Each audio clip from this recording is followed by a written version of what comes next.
અને હવે જુઓ ભીષણ સંગ્રામ ભયાનક અંજામ।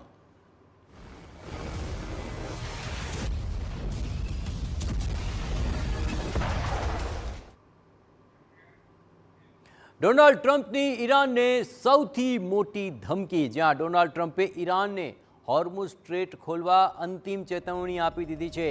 આજે રાત્રે એક સભ્યતા ખતમ થશે જે ક્યારેય પાછી નહીં આવે। ટ્રમ્પે આ ધમકી ભર્યા શબ્દો ઉચ્ચાર્યા, સાથોસાથ કહ્યું કે હું નથી ઈચ્છતો કે એવું થાય, પણ કદાચ એવું જ થશે। ડેડલાઇન પૂર્ણ થાય તે પહેલાં ડોનાલ્ડ ટ્રમ્પને ઈરાનને આ ધમકી આપી અને social media platform truth social પર પણ તેમણે લખ્યું કે એક આખી સભ્યતા આજે રાત્રે ખતમ થઈ જશે જે ક્યારેય પાછી નહીં લાવી શકાય। હું નથી ઈચ્છતો કે એવું થાય, પણ કદાચ એવું જ થશે। જોકે હવે ત્યાં સત્તા પૂરી રીતે બદલાઈ ચૂકી છે, જ્યાં અલગ, વધુ સમજદાર અને ઓછા કટ્ટર વિચારવાળા લોકો હાજર છે। કોણ જાણે છે કે કદાચ કંઈક ખૂબ જ શાનદાર અને ક્રાંતિકારી થઈ શકે। આજે રાત્રે આપણે દુનિયાના લાંબા અને જટિલ ઇતિહાસની સૌથી મહત્ત્વની ક્ષણના સાક્ષી બનીશું।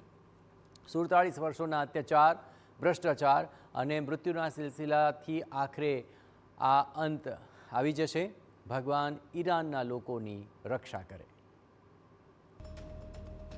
તો ડોનાલ્ડ ટ્રમ્પની ધમકી પર ઈરાને પણ કર્યો છે પલટવાર। સાઉથ આફ્રિકા સ્થિત ઈરાની દૂતાવાસે ટ્રમ્પને વળતી ધમકી આપી છે। અમેરિકાને એવો જવાબ આપીશું કે જે ક્યારેય ભૂલી નહીં શકે।